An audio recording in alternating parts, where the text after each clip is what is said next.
বজ্র কঠোর আওয়াজ তুলি পাহাড় ছাপিয়ে, হার জামানার ফেরাউনের প্রাসাদ কাঁপিয়ে।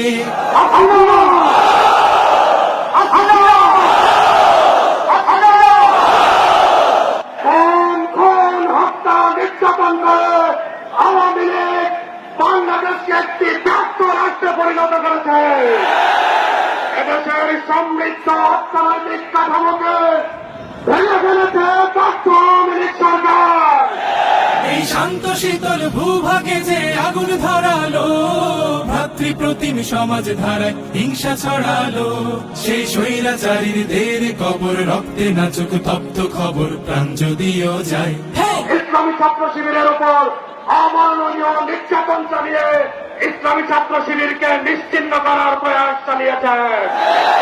জাতিবাদীরা তাকিয়ে দেখো, ইসলামী আন্দোলনকে নিশ্চিহ্ন করা যায় না।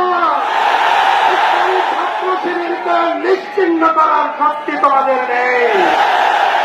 বাংলাদেশের মানুষের অধিকার প্রতিষ্ঠার জন্য রাজপথে আপামর জনতাকে সাথে নিয়ে দুর্বার আন্দোলন করে তুলুন।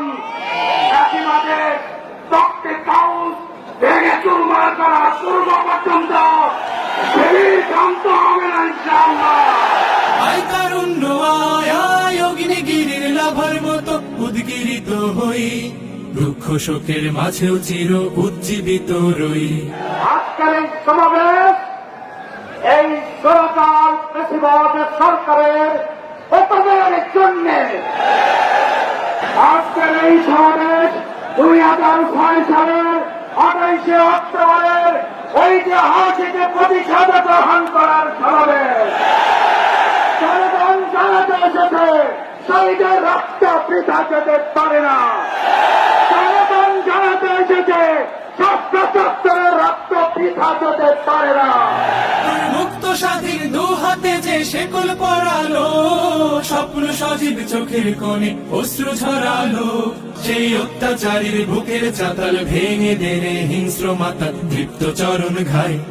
এই 28শে অক্টোবর রোগী বৈঠা নিয়ে জামাত ইসলামী ছাত্র শিবিরের কর্মীদের উপরে হায়নার মতো ঝাঁপিয়ে পড়ে তাদেরকে হত্যা করেছিল।